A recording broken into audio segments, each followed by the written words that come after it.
Hello everyone, welcome to another video of Tales from the Vault. I was stupid enough not to take this gorgeous Lurus of the Dream Den playmat for the Lurus video, so because I'm dumb, we're gonna use it. Hello! We're gonna use it for another deck. So we're gonna use it for this new 5 colors something combo-ish Kenrith. So, what's the idea behind this deck? We're getting towards a moment when Duel Commander things are getting faster and faster. So, either you just compete with good stuff and better creatures, or you just combo out and you just win, so to say, faster than your opponents. So, thanks to that, or because of that, as you want. What we're seeing is that globally good Magic the Gathering cards that are good in Magic the Gathering, in the rules of playing Magic the Gathering, become more and more relevant and powerful in Duel Commander. So the idea here was to play, as you're going to see, something that really combos off if you let it do so, winning with Kiki-Jiki most of the time, or Splinter Twin combos and stuff like that. So there's been more and more ways to play Kiki-Jiki combos, like making infinite numbers of creatures by having automated loops of untapping, tapping, untapping, tapping. So decided to go for 5 colors because you need white at least for the best combos, you need green to bring everything back, and you need sometimes black, which is not the dominant color of the deck, because you have Demonic Tutor, a little discard, and a couple black cards that are not really useful for this deck. But there's not really much of a black shell on this deck. It's basically about 3 or 4 cards. And the commander itself is not even black. Choosing the commander was weird. There are so many ways of playing. I don't know. The conclusion was this is getting more and more blue. So 5 mana is out. So it's not good against blue. The thing is, it's also getting more and more reddish these days. So having commander that just says I'm gonna gain 5 lives every turn and it's a 5 toughness body, basically if you reach that against mono red decks, you're fine. Not out of reach, but fine. And also, the hardest thing to do is real life. Like, what if your cards just get countered or destroyed, which is going to be happening a lot of the time, which is why this deck is a creature-based deck combo deck, which makes it not really that useful because everyone is overly packing anti-creature stuff now in Duel Commander. So everything that relies on creature combo accidentally got nerfed by just Wizard of the Coast breeding cards. So it's not really competitive anymore. It's still fun to play. Funnily enough, is the last deck I played in a tournament last year. So yeah, and the idea was also to have something that is actually not so bad. I mean, Kenrith is really a strong commander as long as you just reach 4 or 5 mana. You only 10 or 1,000 mana, but this, the last ability, is also great because the last ability says that you can put a creature on the battlefield from any graveyard. So most of the time you just want your combo back. I mean, one of the pieces at least. Sometimes you could find like an overlord, I don't know, whatever is great on the opponent's graveyard, a Griselbrand, whatever they play, I don't care. Whatever huge thing they play, there's always something to do with bringing things back. And of course, if you just have a game that lasts, you can try to draw with blue ability, and I don't even remember how putting a +1/+1 counter was useful on anything as a deck, but why not?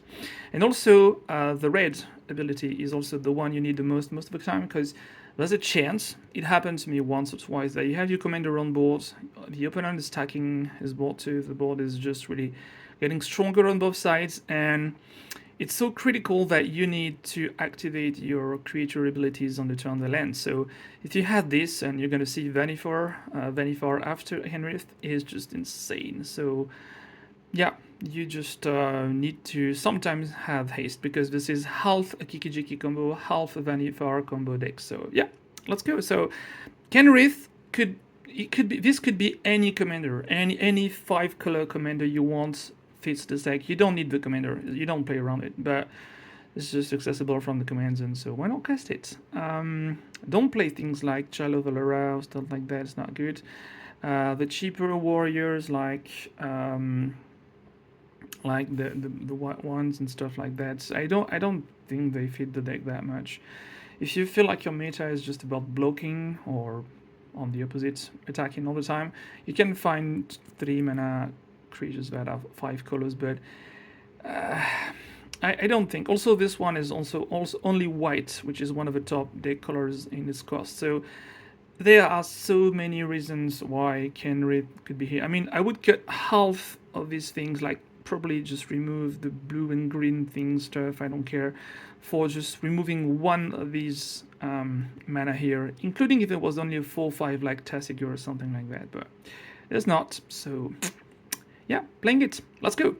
So as usual, telling you about all the things I have been through, finding all those cards, pimping all those decks. So it's been a long time. It took a lot of time to assemble this deck. So remember, it's a 5-color deck, and it's going to be filled with lots of things. So because this is a combo deck, you can have very bad cards inside. This one is the only card I have found that untaps a creature and it costs 4. So it's the only thing that does that. So until something is better than this, Breaching Hippocamp will remain in the deck. Also, believe it or not, finding a dumb, useless common in Korean foil is a nightmare if you don't have the good contacts, which I happen to have, but I was lucky enough to find this one. Also, it's a beautiful card, actually. The design, the art is great. So this is probably most of the oddest card in this deck. You're like, what? Is it going to be all the same? No, it's not. But let's see about that. Because there is a way to combo off. It's not the easiest way, because this actually does not one-turn kill with most of the deck. It does with a couple of the deck, as you can see, but you can include this or the Thelidor. Both of these are relevant. I don't know. I think, to me, that this is still relevant.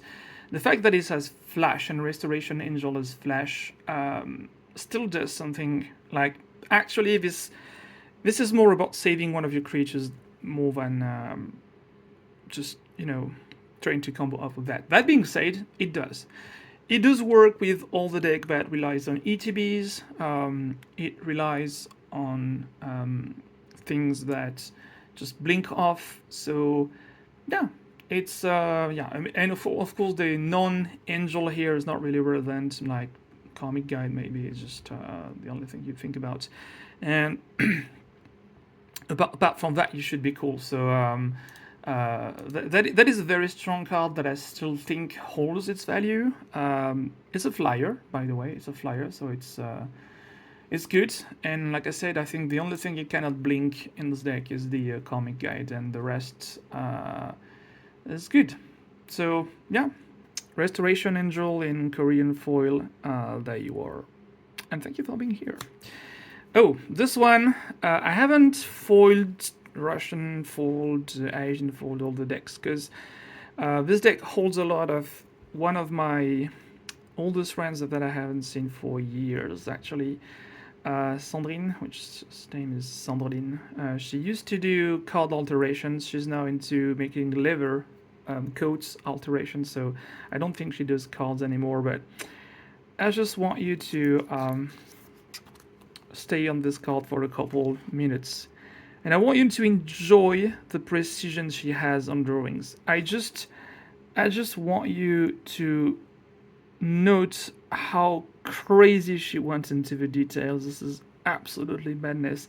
Like, just to tell you about it, the design she did on all the cards, as you're going to see, there are more cards coming thanks to her.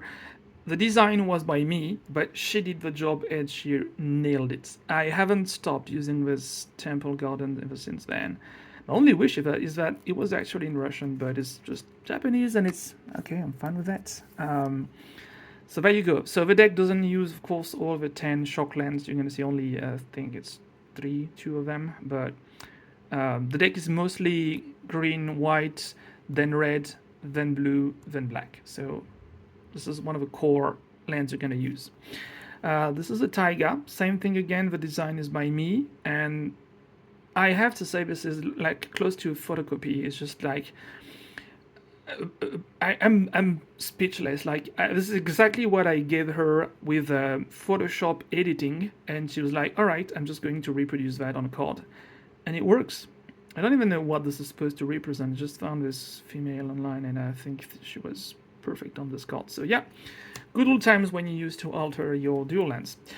So as a combo deck, you need to sometimes make sure your opponent doesn't do some weird stuff, which is mostly going to be non-creator. So Swan Song is still in the game, and it still does the job. Of course, you need to sometimes go off on your turn, and as you're going to see, there are lots of sequences that you can activate on your turn, which means you just need to block your opponent on your turn. And finding like a Grant Abolisher like this one was hard for years. I have a Japanese original foil version, but lots of kids wants to play this card too, so it was very popular, especially for multiplayer and stuff, so I struggled like hell to find one. It's not that it was expensive, it was what there was just no version of it. I asked all my friends, Russian and Korean, do you have this? And they say, I don't have this. I haven't seen this for like years. So finally, when they just reprinted it, I was like, oh gosh, and finally an extended version of that. And it's amazing. I mean, the faces may be weird, but this is crazy. All right, so you need to stop your opponents. Of course, I'm not going to stop a lot of times on these, on the mana base. You already know what I'm doing with that. I think there are all the fetch lands and EB or original duels in this deck. That's the only 10 off that I had. The rest is just more complicated than this. So yeah, Mr. Rainforest and a couple triumphs. I think I'm playing 3 of them, 4 of them. Yeah, there are 4 triumphs in this deck. And they are a nightmare to calculate. There's just... When you play 10 colors, finding which one you want to include, I believe 4 is still a little too much. There's only lands that enter the battlefield tapped. None of the lands, or maybe 1 Botanical Sanctum and 1 Raise of the Field Kit, I think enter the battlefield tapped. So 2 potentially tapped, and 4 tapped all the time. But these do the job, and... it's hard to say, but yeah, I've always found that base. So I play Sparrow's Headquarters, and I'm going to see a little more of them. Don't ask me why. I will never upgrade this to any other version. I think this is the ultimate version to me. Why? Because for some reason, nobody knows why. So I've seen rumors and stuff like that, but nothing was convincing to me. For some reason, on Reflecting Pool foil versions in what was that, Eventide? I think it's Eventide. They added the plain symbol on the bottom. I have no idea why. Nobody knows why. This looks like it's a mistake. It's not a misprint, by the way. They all had this, but it's weird. And it happened to me like I've had this for years before I noticed, like, wait, what? Why is it's not white? What is happening? And there's a plain symbol on the bottom. So I don't know why, but I find this gorgeous too. So yeah, still usable. Not the best land in the deck, but still usable. So as I said, a couple Triumphs and Trilands are into the deck. Also, you can recycle them, by the way. So sometimes on the end game, it's useful. The Jetmist Garden is in the deck as well. So I'm not gonna spend more time explaining that too. The Dorks. You've got not all of them, but you've got a lot of them. I don't even know how many, but there are like something like 13 helpers of mana generation on this deck. So yeah, you'll see all of them. So the Elvish Mystic is in the deck, even though this is probably with Lanor Elves and Thin Horn Elves the least useful of them, but they still do green, and green is one of the core colors of the deck, so it's not bad that it just only does green. You don't need that much generic mana in this deck. It's really intensive when it comes to colors, but it's okay. Of course, when you have problems, Wizard of the Curse says, you know what, we're going to print solutions to problems so people are going to buy it and we get the money short term. And guess what they did? They printed Delighted Halfling. So, yeah. And also, there are a number of legendary creatures in this deck that is really higher than the average. Less than Yoshimaru, for instance, but a lot. Not just the commander. So, and they're all critical, by the way. So it's pretty good to have an uncontrollable and have some mana. So, like I said, a couple triumphs. So you've got this is Zagot Triumph from Ikoria, and I always loved those versions. They're a little too cartoonish for me, but I still love them. By those, I think there's a reflection on the camera, but it's fine. So again, nothing special to say. You will find the 10 fetchlands, all of these in extended Japanese foil art and stuff. This quite recent Command Tower print, like 2 years ago, 3 years ago. What was that? 2023, actually, the first time. So it was at the time of filming this video. This was almost 2 years ago. So yeah, I like it. I have all of them, all of the Commander versions, and I always enjoy all of them. This one seems like it's cool. The rainbow is shiny. It's also not so dark, as all of them are really dark. This one is brighter than the other one, so why not? So guess what? I think we already have seen all the triumphs I put in this deck. So this K3 triumph here is in the deck too, and look at the fucking mountain. I don't have the words. This looks like something you would build in Minecraft. I don't know. This is what I build in Minecraft, actually. So yeah. Of course, you have the two recruiter creatures because you need them. So you got the red one and the white one, the recruiter of the god and the imperial recruiter as well. And yeah, there's nothing special to say about that. They love to be blinked. They block when they enter the battlefield, whatever is bigger than them, which is pretty much everything, and that's it. So you need creature toolbox finding slow. Yeah. Another thing by Sandrine again, I think I'm almost playing all the lands, but she did not finish the cycles. I did not send them all the lands back then because I was missing one of them. So I have black bordered when not available, and most of the time this deck wears all the altars that I have, and yeah, this one absolutely kills it too. It's amazing. I wish you could see that in real life, because if I just removed all the sleeves, you would see that it's crazy to look, even unsleeved. So yeah. Some mana fixing. Like I said, blue is the third color, so it's tied with red actually, but I've only put some of them because blue is critical, so Botanical Sanctum is in the place too. Here with the Russian 4 reprints, it's just amazingly beautiful. I love it. Mana Confluence, which one to put, which one to use is always a tricky thing to me. I might change that later on, but getting a Korean version in foil back then was... I just hasted on that, like, this is going to be a card that's going to up in value in the future, and I was not really wrong. So, yeah, despite the reprint, still an original Korean version for that. So, like I said, yeah. Pretty harder to find now, because this is easy to find in Japanese, but this exists in Korean and Russian foil. So I had to go through listings and get a couple messages to people, but I don't know if you can see it. Right, it is foil. It is foil. Yeah, you see that on the top. It's not really the shiniest card I have in this deck, but it works.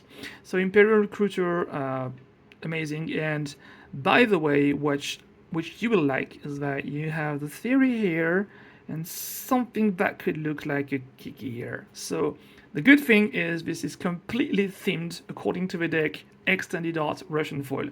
There's nothing, maybe the Korean foil that would fight with it, but there's nothing else that could represent this deck more than this card. This card is the core of the essence of the deck. So yeah, it's great. Should I just say anything about that? This is the only generic slot that I put. Of course, the best thing and the only thing you want to ask from this card is just to keep some counters up, divert your opponent, and make sure they don't play during your turn. So that's what Teferi does, and until this is out, I'll keep playing these cards. They're only Planeswalker in the deck, by the way. I don't care if it's a Planeswalker. What I need is just something that doesn't allow anything else. Cool story, this card belonged once to Guillaume Wafotapa, one of the best Magic players in the world and one of the best blue players in the world that ever landed on this earth. So yeah, I'm happy to have this card from him, not directly, but it's a cool thing. So this might be upgraded to whatever Russian foil maybe, but I don't know. I will keep this card, and this is, by the way, the core of the deck, of course, as you can see. This is a Kiki Twin combo deck, so guess what? Prestomite is one of the core cards. As usual, like I said, lots of mana accelerators, so I'm not gonna say anything more about that, but finally getting a playset of 7th edition foil Wild Growth is just such a feeling of accomplishment to me. I'm happy. I'm happy with that, like you got no idea. So yeah, you need to play that. It's harder to play YouTube Pro actually in this deck because you don't have many forests.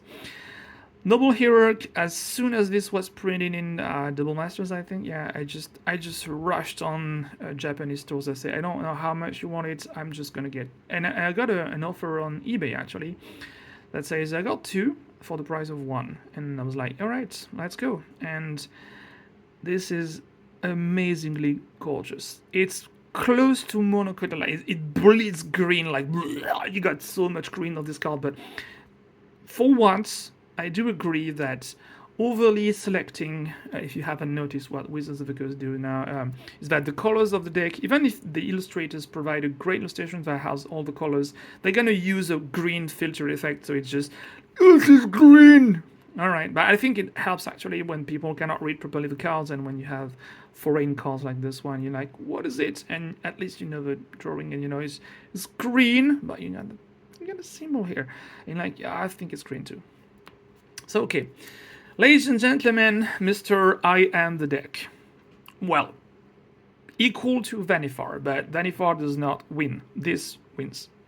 This wins with whatever you find in the deck, and Kikijiki, I might be on my way soon to finding a Russian version of this one, but again, Japanese version is already hot.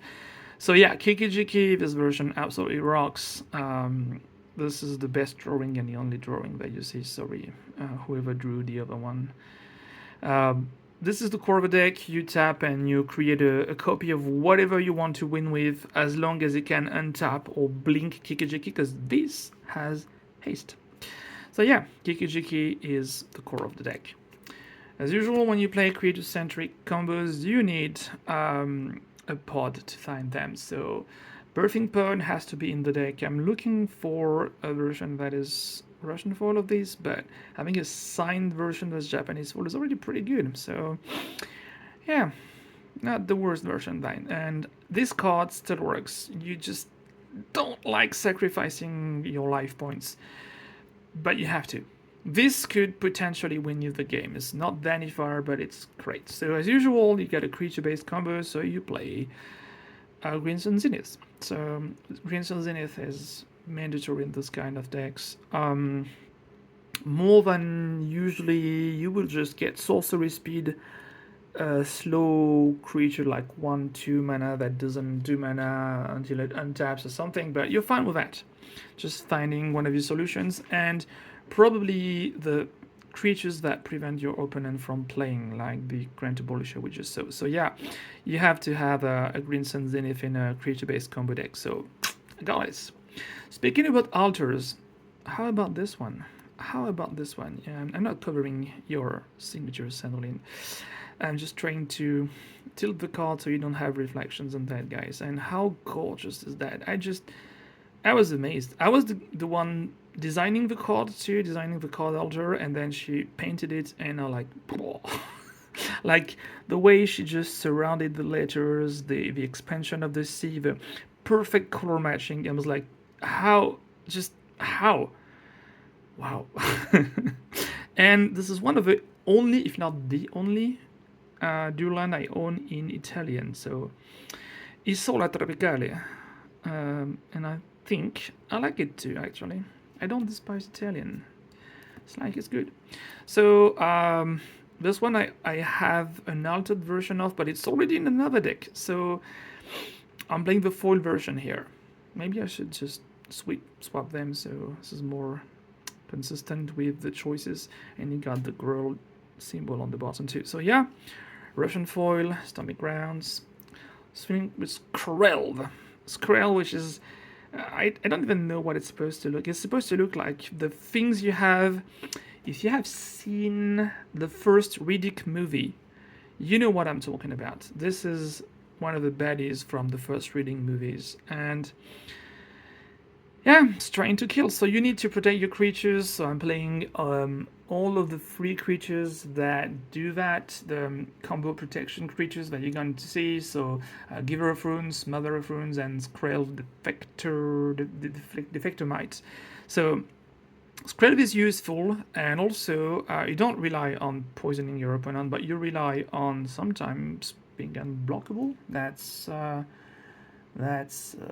something. That's something. You could be not blocked. Like having this not blocked, it's great.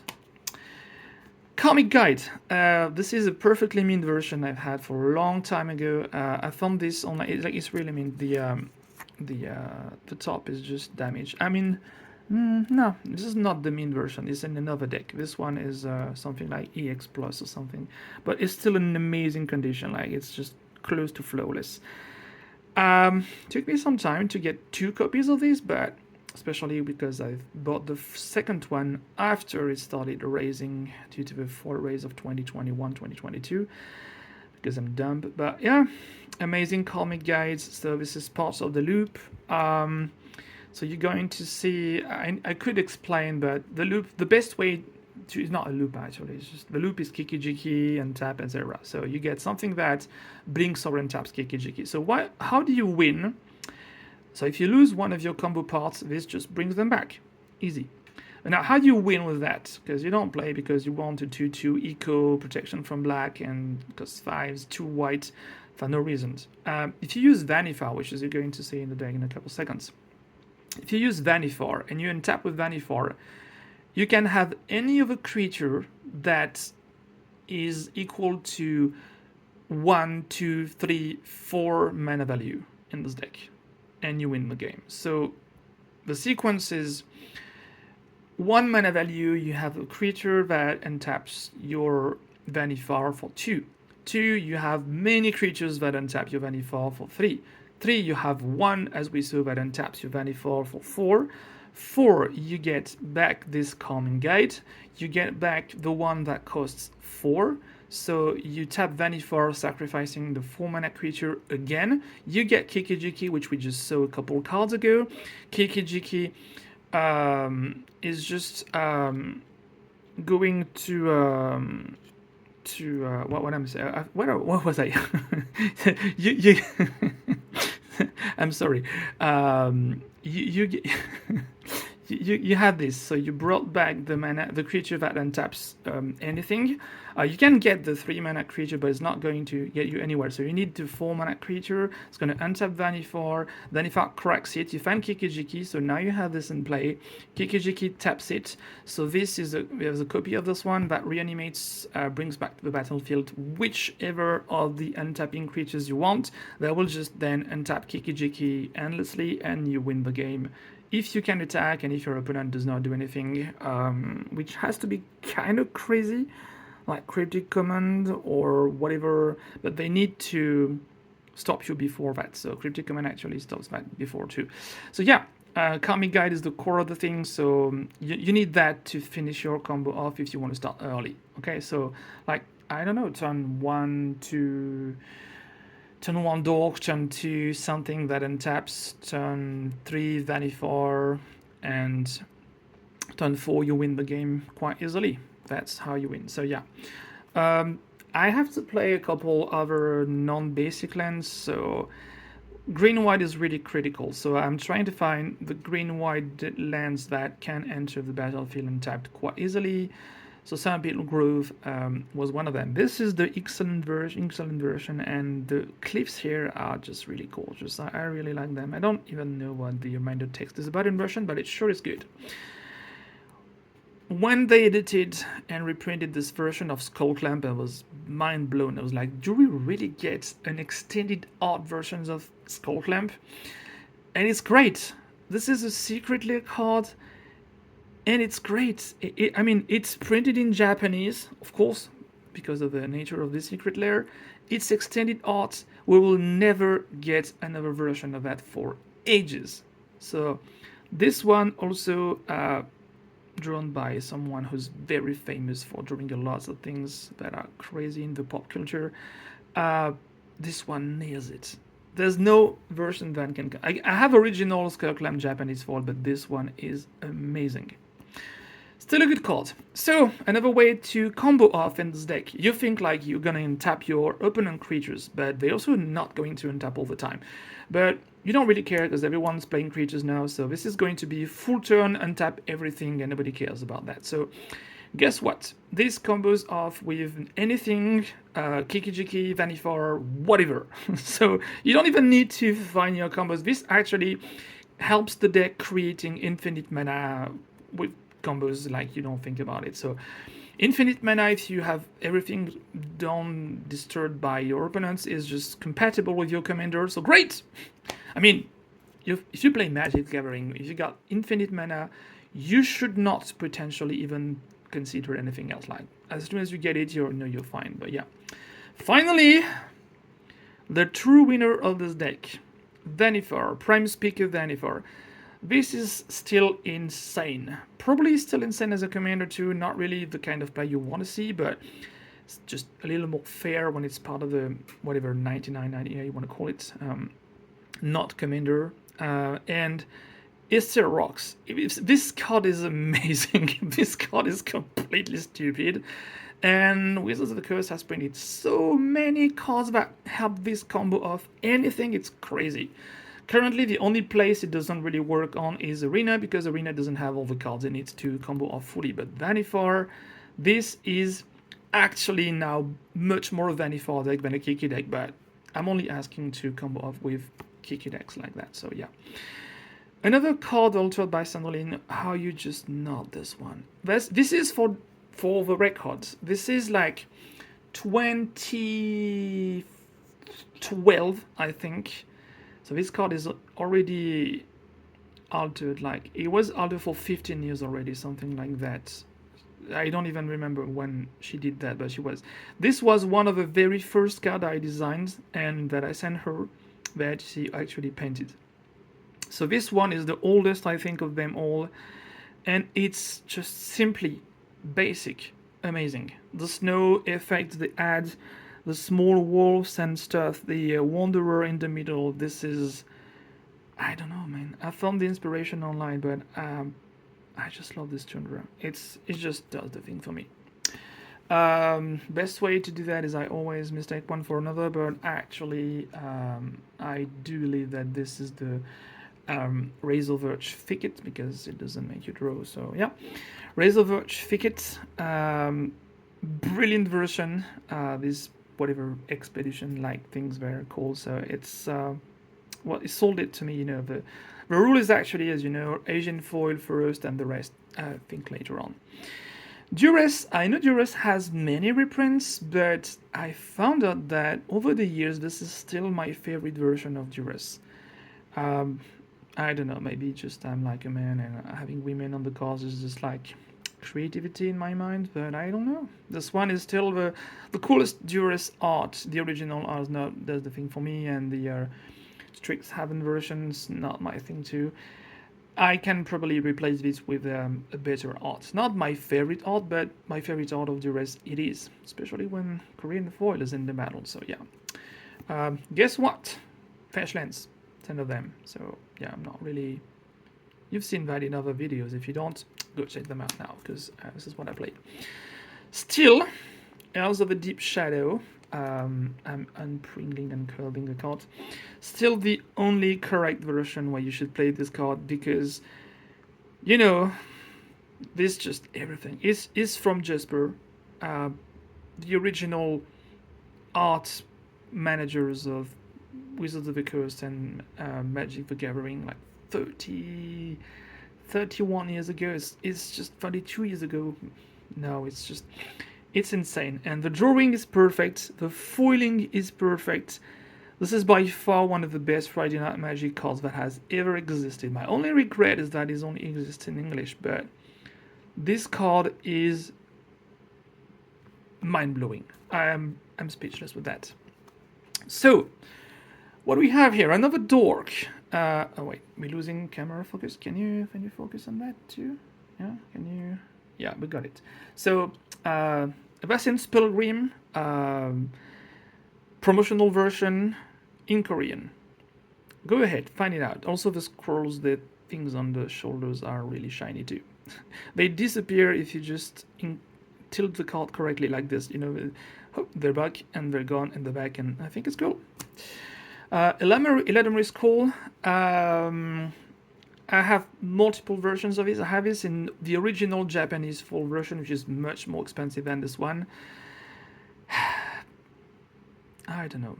Korean version always does the thing for me, so I don't know which one I'm gonna keep in the deck for the years, because the foiling on this version is really more intense than the original one too. So here it is. Still a little slow, but it works, and it, just like Demonic Tutor, is one of the tutors that actually puts the thing in your hand. So usually this is a winning condition too. So, oh, guess what? There was one last 5th Triumph in the deck. Maybe this needs to be removed. I don't know. Whatever generates white, green, red is prioritized over everything else. So I don't know. Yeah, the Rust Proving Grounds it is. You have to play basics. So how do you play basics? Well, easy. You pick up basic land cards. You pick up the best amazing art that you can find, and you got it. Doesn't need to be snow in this deck. It's not relevant. So there are at least one of each, but the mountain, of course, because the most common land disruption type is Magus of the Moon and Blood Moon.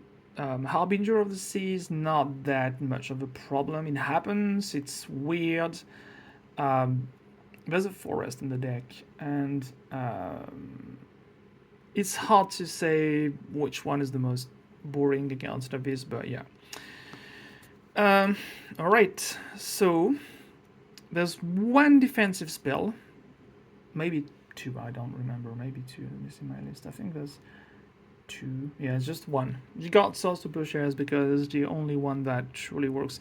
This is just unreplaceable. This is by far the best removal spells in Magic the Gathering, and you need to have an answer at least, because you got answers in your deck and ways to find some cards, but you need to have an answer to some creature that would prevent you from attacking, which is not cool with Kikijiki, and you also need that against enchantments like Ghostly Prison, Propaganda, and stuff like that. So that's why you have one toolbox thing that you can sort of find if you want it.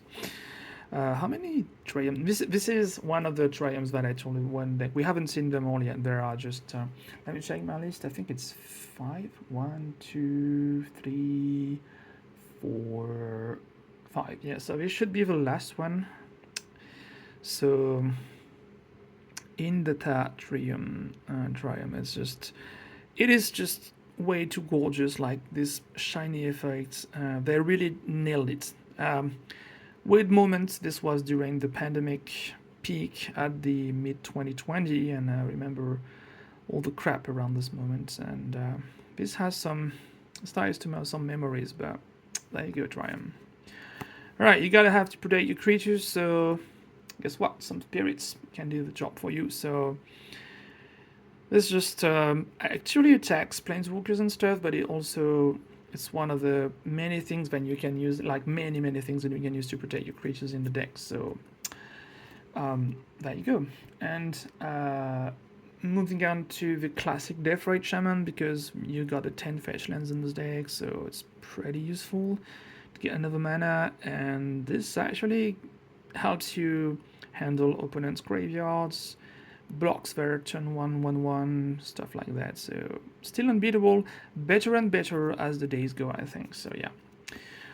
For the old fetch lands, you have to play the Judge ones, because that's what you need to do. This one is so bright, if it doesn't even have an end, like it's fading into like a dream, and all you see is just this rainbow effect, and you don't even know where it goes.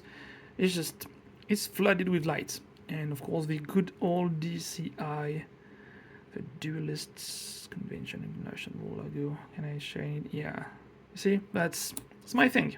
So much emotion finding these cards back then. Lots of things, lots of them were found at Carte Papa in France, one of the coolest shops, and France too. So yeah, I had to add some Call of Calling. So many versions. Which one to use? I have most of them, so this one ended up with the second version, with M15 version, with a Korean version, which is now extinct. Korean's not into Magic anymore, so hope it comes back one day, but I'm in doubt. So yeah, fetches have to be here, then Catacombs, here we go too, so not much to say about that. Great job. Alright, moving on to that Altered Scrubland. Right? How amazing is that Scrubland? I'm speechless. Like, I remember this one, I did not design it. I just told her, you know what? I'm trusting you. Do whatever you want. And she did that. that was something crazy. Look at the details on the skies and stuff. I would really need to unsleeve that completely if you want to see that, but it's just amazing. I mean, look at it. Look at the Scrubland, man. I'm the only one in the world with that. Back then, I just found out that this was the most stupid color association in Magic. I just think it brings nothing to Magic. Green, black red is just like, I don't know. It's toxic. It's not good. And back then, this was the lowest priced dual land, so I haven't bought it for ages. Like, up to a point, at some point, I think I had 20 dual lands, but none of the Desolation of the this one of Badlands, because I just despise the color. It's not only a color of taste. I think it's not the best Magic experience. I think these two colors together don't do great things. They don't do interesting things. The only builds with attrition that they do, most often they're not great. Like Game State, where everyone has empty board, empty hands, and you're trying to top deck something because it's gonna go off on the next turn. Since when was it a good design pattern? This is the home of all the spot removals of creatures, and this is the poorest game design you find. So, not a huge fan of this thing, but I have to play it. So yeah, long time to me to find a Badlands in this state. Also, Ignoble Hierarch is here, and look at this guy. He's happy. He's generating mana. He's inspiring. Might be some of the things that is red, black, and green, but is not completely offensive. It's just maybe trying to find its way through the jungle and be a nice guy. But yeah, Ignoble Hierarch it is. Moving on, because you need tutors. You need to find your creatures, and Rich Evolution sometimes helps you do that. Also, the cool things about this one is that this is not X+1, it's X+2, as you can see that on my nail. It's X+2. So this is actually surprisingly good. Like, you think it's 3 mana, but you sacrifice a dork that costs 1, so actually this already costs 2, and then you just get your creature again. It's close to the black thing that is the same, but enters the battlefield, and this is more or less doing the job. Oh, did I say I was playing the Judge versions of Fetchlands? Yes, I do. And this one is no exception to it, Bloodstone Mire. Survival of the Fittest, because this deck still takes advantage of some weird cards that you think are just all-time staple in Magic the Gathering, but not this one. Funny Memories. I bought this card 15 years ago for 30 euros, 30 United States dollars. Go ahead, look at the price now, you'll be amazed how this has bumped. By the way, this is Shelly 1, and the art is just amazing. I mean, take some time. Take some time. Take some value of the past, and all those things that get out every day, those new cards that it's just like the new cards are just all the same, they all look the same, there's no emotion attached to them, and they keep telling you, like, just buy this card and play it. We designed it so that it automatically feels whatever you need to be. You don't need to be creative anymore, you don't need to search for stuff anymore. But there was another time in Magic the Gathering, and I'm not an old fart, this was most of the time so far of Magic the Gathering, like more than 2/3 of the time the game existed. We actually needed to think sometimes about stuff, and the regulation of the game was really minimal. Now, it's just not wild, it's just it's one of the reasons I'm not really playing anymore, because it's not a game for me anymore. But this comes from another era, and I remember playing this number of times, finding it, and I really thought this deck was giving some honor back to survival of the fittest. So yeah, Everlasting Staple, look at the arm tattoo and the wolf eyes, it's just amazing. This card, it really holds memories, mate. The only thing I think I need, you're gonna laugh at me, is a second copy of this one for another deck. Because I really enjoyed this one. Thoughtseize, man, when they just reprinted Thoughtseize like this, I was like, finally, one of the staples with extended art. And I think it's great. It's not that gorgeous, but it does the job. It actually echoes to the very first printing of Thoughtseize for Furies in the Lorwyn cycle, I think. Morningtide, I don't even remember. And Morningtide, I think it was. And oh, mate, Thoughtseize. Still one of the coolest arts and designs. I didn't have too many volcanic islands at that time, so I did not send my friend this one to alter, not the black version one to be altered. All the alters are white borders with actually pretty average quality, but she just compensates for it by just ripping out the cardboard and stuff. So yeah, volcanic island, still not the best shape, but this was a deal with against, like, this was traded against, I think, a whole 3-4 kilograms of cards that were worth between nothing and 50 euros or something. So the seller, again, I think it was Carta Pepper in South France, just did a great job to trade this to me for a pack of cards I just wanted to get rid of. Oh, did I mention we were playing? Yeah, I think we did already. So yeah, also did ask the question already. So yeah, Polluted Delta, DCI, Judge version, Judge Gift rewards. Long time ago. I don't even know what was this. I think it's 2009. Yeah, 2009. Seems like it was yesterday to me, but it's not. It was 15 years ago. All right, Polluted Delta, needed you.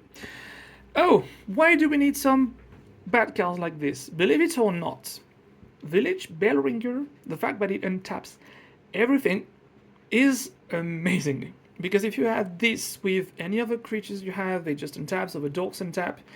And if you remember, I showed you the Intruder Alarm, and Intruder Alarm is crazy with this guy. So you just blink it, you have ways to blink it, and you just have Kiki Jiki with that. You got infinite attackers, infinite mana, you can do whatever you want. So it's crazy. It's amazing. And also, this is actually a pretty decent blocker. Yes, I know it's a draft card, but, you know, this is not only usefully boosted draft. You wouldn't play that in any deck anyway the rest of the time, but it works. 1/4 is great. It's what you want for the Exarch one, which we're going to see in a moment. So, City of Brass, because, you know, with 5 colors and was sensitive to Blood Moon and land disruption effects, but we have to play them. So this is the sacrifice you play for playing 5 colors, and you have to include some of these. So this gorgeous City of Brass, like when it was printed, I was like, this is so amazing. I wouldn't change this version for anything, like including a Universus series, I don't care. Moving on to this. Have you ever considered that this is one of the ugliest dual lands that has ever been made? Not that you should just be, verbally violent with the person who drew this like 31 years ago, but Bayou is still very played and quite the ugly card. But what she did to this one, instantly you can know this is a Bayou. I have no doubts about that. I recognize the card. But she overdrew almost everything in the card from the top to the bottom, and it works. You understand? Anyone who doesn't speak like English would say, "Oh, this is a Bayou." You know that instantly, and this is a fixed version of what Bayou should be looking like. And this light effect in the back, can you just appreciate that? This is just amazing. I'm mind blown. Moving on to this friend, Plateau, with two arts. It was quite hard to figure out which art I wanted to use, but both of them are cool to me. I prefer this one because of the precision of the drawing, which is a little better than the other art. So extending this frame and painting on it is just a little easier with this one, and it's amazing. It's almost salt, whatever, sometimes maybe snow, I don't even know, covered place, fading onto the dark here and fading onto the summer skies here is just, man, the colors. This card is already altered since, like, it's been altered for 15 years and still doesn't move. Also, the paint is great. Bring to Light looks like one of the slowest card in the pack, but when you think about it, if you have any two-piece combo part, this is the other one. And you can get Kiki Jiki because you can play white, green, blue, black, red. So, yeah, amazing too, amazing drawing, amazing design. This card is great. At least you need to think with this one. It's not really that free to play. Birds of Paradise. It took me like 20 years to find a Russian foil Birds of Paradise from Ravnica. This holds a lot of emotions to me because when I started playing Magic the Gathering, I started with Ravnica. Basically, I started playing just by the last moments of Kamigawa and 9th edition. But I really truly started playing with Ravnica, and guess what? This is still to me, to this day, and to great people like Luis Vargas, one of the best sets of all time, Magic the Gathering. The set changed so much in the history of Magic the Gathering, and the three sets, Guild Pact and Dissension, are just, man. This era, Giant Solifuge, Rumbling Slam, whatever, the 10 Shocklands, Teza, so many things you remember from this era. It was great. You had everything. The Ravnica cycle, the Ravnica block had everything, the original one, and yeah, it's just this is quite really a bummer to find, and I'm happy about getting one. Sometimes the Edgefall versions of cards are just oddly surprisingly good, and I think this is my take. The edged foil versions sometimes do great on cards, especially artifacts, because of the grey shiny effects, the silver metallic effects, and white cards. I believe this is great for this weird. You know what the edge cards, edge foil cards are. You know if you don't angle them correctly, they're overly dark. Like you don't even. It's because the engravement of the foil, and if you just, I'm going to bend the card so you see. So you see, it's weird because as soon as you don't have a correct angle, they become unreadable. Because if you just look at the card very close to it, you'll see that the foil engraving is actually textured, and it has some bumps, so the light fades into that and bumps back to you or goes into any other places and dissipates around. It's deflected. So the albedo power of the edgefall card is very odd because these are the cards. You see how fast it just fades into darkness when you just tilt it away, and there's light all around me when I'm filming, and it's not enough. So I still like this river arc like that. Ah, man. This brings so many memories. This is what an underground sea should have looked like. She kept a very partial version of what used to be the original art of the sides of the drawing. You can see the original art here, but not really, and the way it fades to the black on the bottom, um, with some dust and dreaming nights. It's yeah. I'm gonna let you appreciate it for a few seconds because it's really insane. I feel like it's cold, but I don't know. It's fine. So part of the combo, some stuff like this thing that even barely qualifies as a draft card, but Corridor Monitor actually blocks.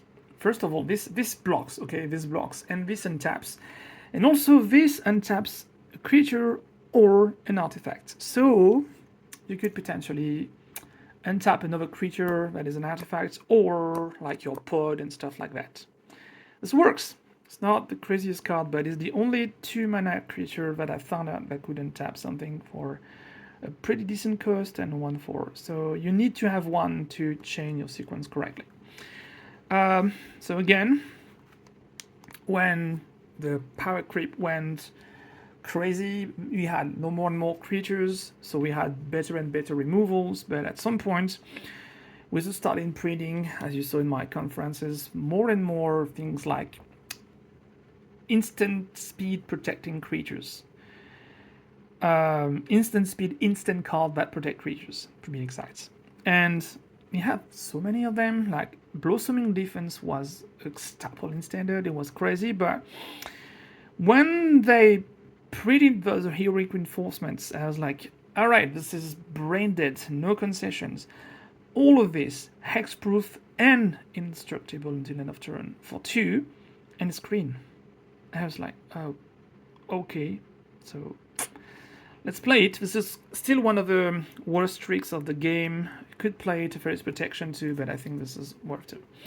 When the reserve list started to rise and goes really out of hands in 2020, I quickly said I'm gonna empty my bank account and get Yawgmoth's Will and Intuition, last 2 cards I needed, because I thought this was going to be insanely priced, and to this day it still holds the price. It went down a little, but it's still really priced. So Intuition, not the most interesting card to play because it's really strategic, and there's so many things you need to do with this one.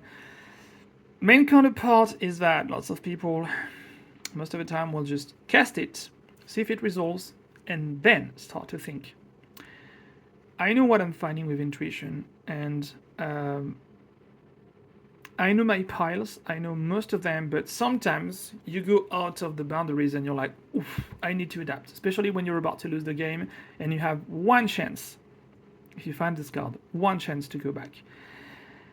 I've been goldfishing those decks long enough to know that sometimes I think like I'm out of time, I'm just bored, I just go, okay, this is going to be the choices, and then I just pack the deck again and oh shit, I had a way to win with this Intuition, and there's another third pile cards that you can discover. You're like, I never thought about these 3 choices, and it's insane because usually you get this for 3 untappers, but it could be 1 untapper, 1 reanimating, and 1 another untapper, or whatever. So, or 1 tapper, calming guide, reanimating, so that any of the choice leads to the winning combo. That also works. So sometimes you just hand over the cards to your opponent. They could think or not, and they say, I think I've lost the game. Safi Eric's Daughter in a Russian foil version. I dare you to find one of these, because it took me some time. Really, it took me some time. Still the earliest creatures I've packed in to protect all the other creatures in the deck. It works. It works as a 2/2, and it does the job. Also returns creatures to battlefield, so sometimes you get additional effects with that, and I still think Safi is fine.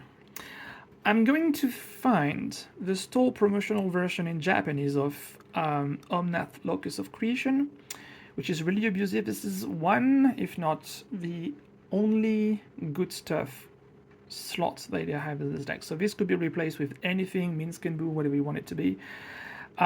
You need it to be a creature, and you need it, if possible, to be a creature that is even 1 or 4 mana value. So lots of choices, and actually this is another way to gain some life. So I'm happy that I got Omnath too, because we play all the 10 fetch lands. So Omnath is legitimate in this deck, and it finds its place, and you get some life back. And with a fetch land, you will even draw, gain some life and get 4 mana. The 4 mana is not where you want to be, but it still works. You still have to think, believe it or not. Gadok Teague. As you're going to see, this deck has some blocked cards by Gadok Teague. But I think that most of the things that prevent this deck from winning, usually, if not Swords to Plowshares and stuff, hate Gadok Teague. So, as you're going to see in this deck, Splinter Twin, Sneak Attack, and Bring to Light, Code of Calling are the 4 cards for, I think it's the total, that are blocked by this. And they are not that much of critical cards, like you can temporize a little. And also, because you play a lot of things to sacrifice creatures, you can actually sacrifice Gadok for 1 turn to get something that is 3 mana value and keep moving on. Not in Japanese or anything foil, because it exists even in Russian foil, but this is the only extended foil version of Gadok Teague so far, and I think they did it, they nailed it with the art and stuff, so Gadok Teague it is. Neoforma, but yeah, do I need to explain what this card? Everything, is just the best creature tuning finder you can find. 2 mana, sacrifice something, and you even get to put a +1/+1 counter on it. I mean, just whatever. This card is crazy. This card is crazy. You just got probably the best tutor in the deck with that. Competes with Demonic Tutor in the deck. Lotus Cobra, I have 4 Chinese version of this of the old art, which I bought originally when Zendikar was out.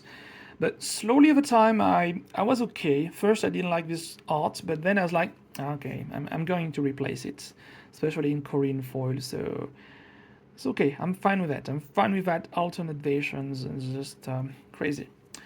Believe it or not, there's no other version of Mother of Runes. I know there are 10,000 versions of Mother of Runes, but this one is the coolest by far. And the Secret Lair, Livia Prima, is, man. I mean, I'm not the best fan of Secret Lair cards, but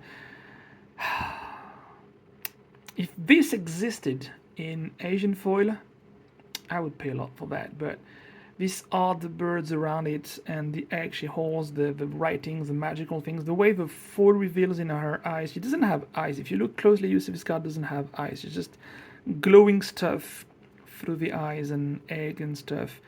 And the serpent around her. This is just like survival of the fittest level. This is amazingly beautiful art. Oh, Skullington, because we need fetch lands, right? So this one is in the deck too. And another piece of combo, Deceiver Exarch, which is more or less the cheesy one, because this one has 4 toughness, costs only 1 blue, flash. This one taps or untaps target permanent. So actually, your best plan is turn 1 Dork, turn 2, your opponent plays something, keeps 1 mana open, you just end of turn, play this, tap them, and I'm like, alright, I don't give a shit. And then Splinter Twin and you win on turn 3. That would be easy. That happens once or twice every 1,000 years, but yeah. Also signed by the easy author. So I like this. I like this ugly thing as Deceiver Exarch here. So yeah, why not? Like I said, mandatory. We're playing all the protecting creatures, and this is one of the last we haven't seen yet, with the next one coming to it. Giver of Runes, great addition from Modern Horizons. Protection from artifacts, doesn't really do stuff most of the time, but I used it once against a mono white artifact deck, so Yeah, Giver of Runes works. Protects your combo most of the time.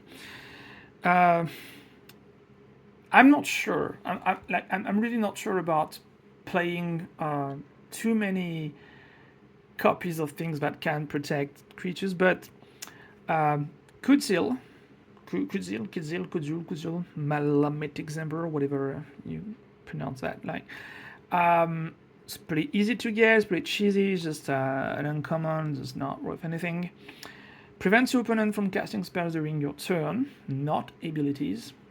Could be replaced with like City of Solitude or stuff like that, but I need to play during my opponent's turn sometimes, and the abilities don't really annoy this deck. It's mostly spells, so you can consider that blocking spells is way much more than enough.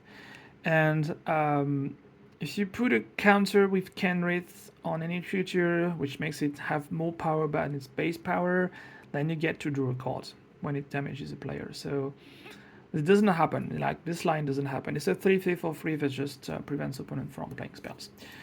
And like I said, moving on to the next DCI fetch land with Foothills. So you've seen them many times over any deck I play. So yeah. Finally, something tasty. Yes, this deck has sneak attack. Like, what? No, it's not great. It's not insane. It's not like a sneaking card that you hadn't seen that was like, please play me. No, it works. It works. It does the job. I have all versions of sneak attack, but this one with glittering foil is crazy good. I have the one with the Kikijiki and stuff on it, so I like it. And I mean, not Kikijiki. What is the? There's another art with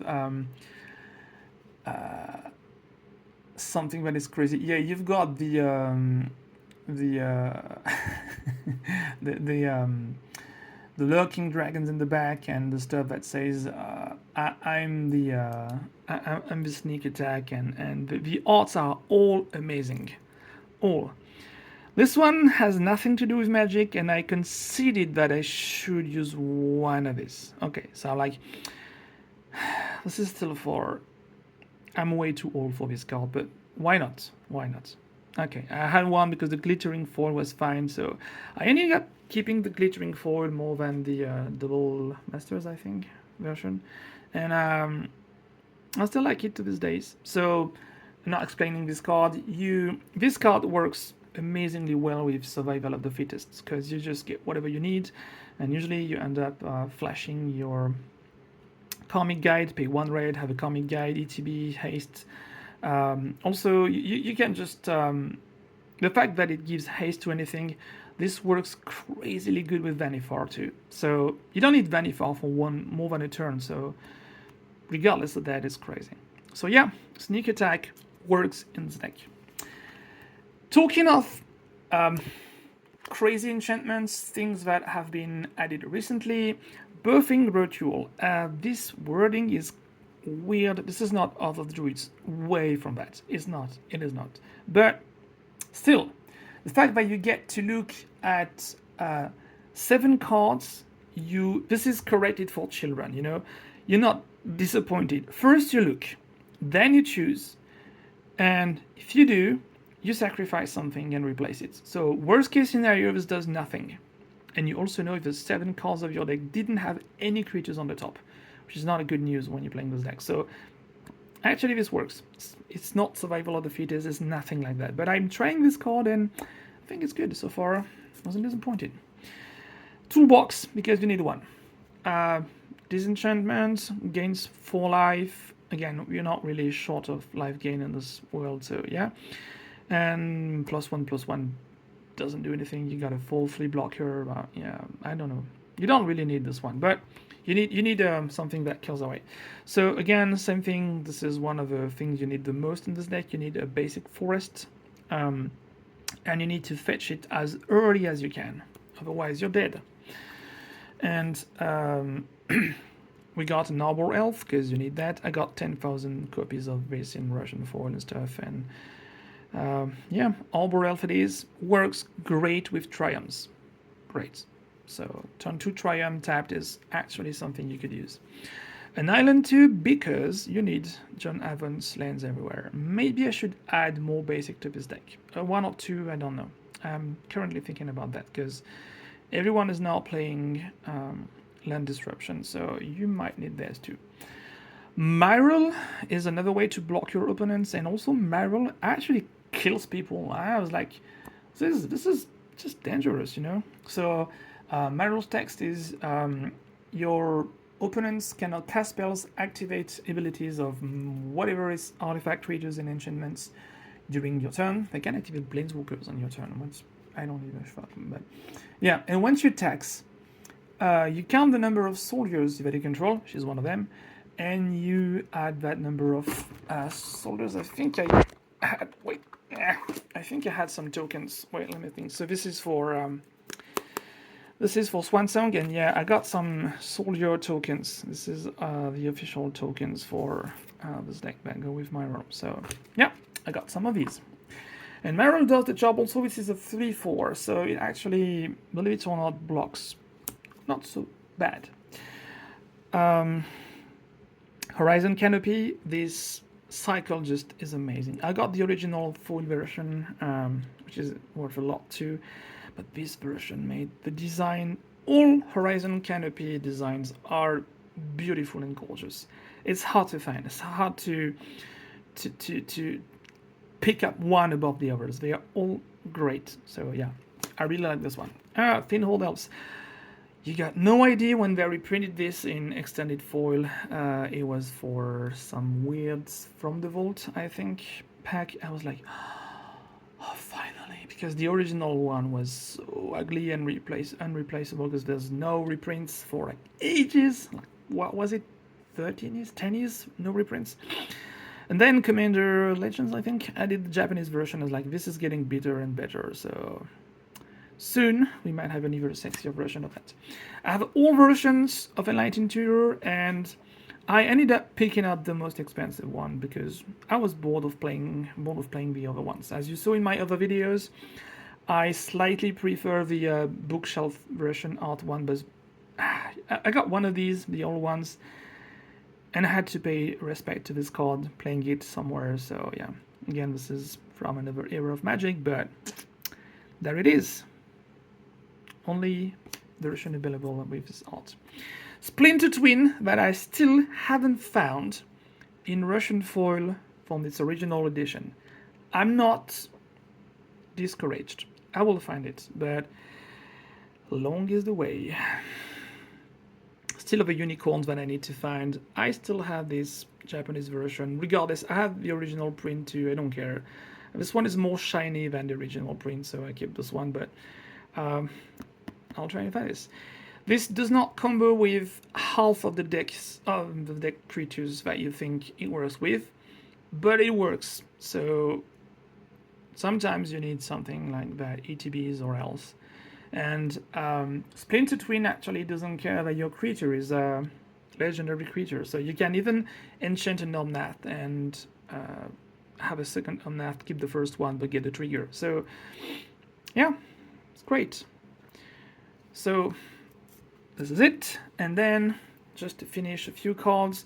Mandatory Ranger Captain of the Year, so not as good as the other ones, but actually triggers when you want it to be, and this literally finds any creature in the deck that is 1 mana. Most of them are either protect your creatures or mana dorks, so this does the job. Like really, this is insanely good. Ranger Captain of the Earth, very brilliant edition of Modern Horizons. This is actually some kind of a cool design. I like the design of this card. Finally found this in Russian foil because one of my best friends had it for a long time and I completely didn't know about that. So this is the only Duel land, I think. This is the only filter land that I play, yeah. Because, as you can guess, Kikijiki sometimes need to be slammed. And 3 red is insanely hard to get, so there has to be one of these in the deck. I haven't found a way to remove it yet, but yeah, this works. Worst case scenario is a mountain, so yeah.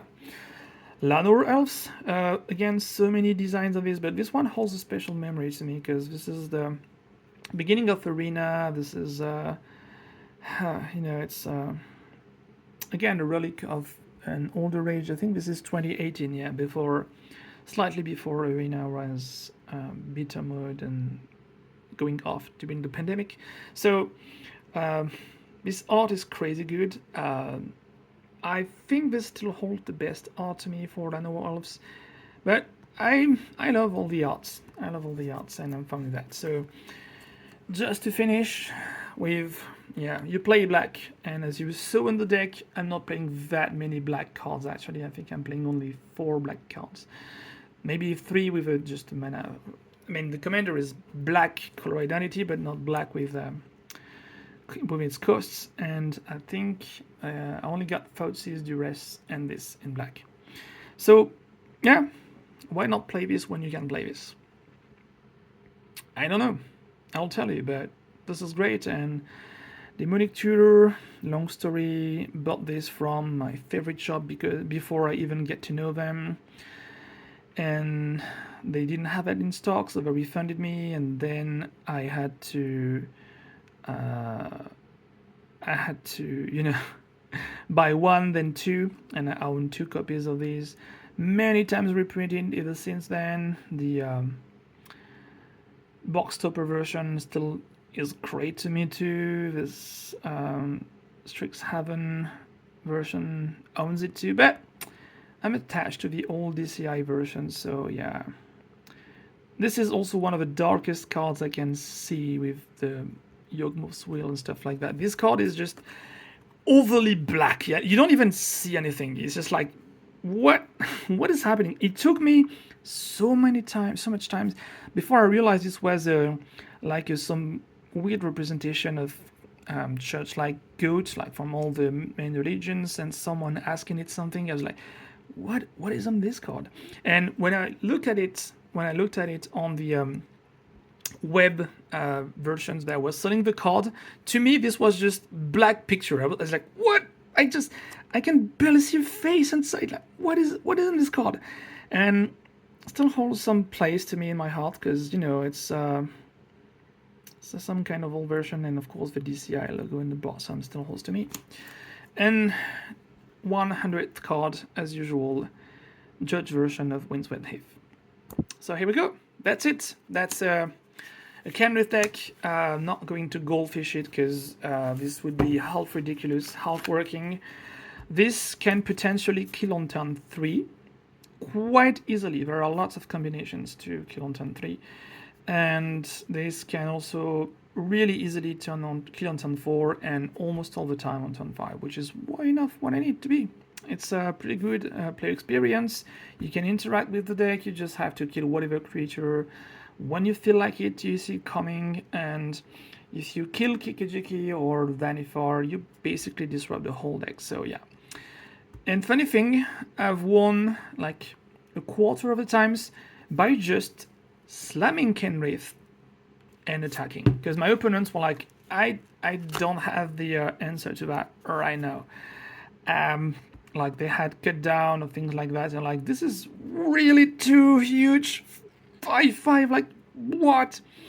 I've got all versions. I've got this in Korean, Russian, and I also got the Theoden version from Lord of the Rings too. Everything, they all look great, but I'm keeping the original art because, yeah. Thanks for watching, guys.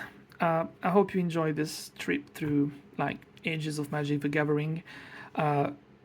Be aware this deck is not so bad. It actually works. But you're gonna sweat a lot against pretty much everything. If your opponent is not trying to attack you faster than you are, be aware this is not easy to play. In the meantime, Mr. Lurus says, go play it. Bye. See you next time.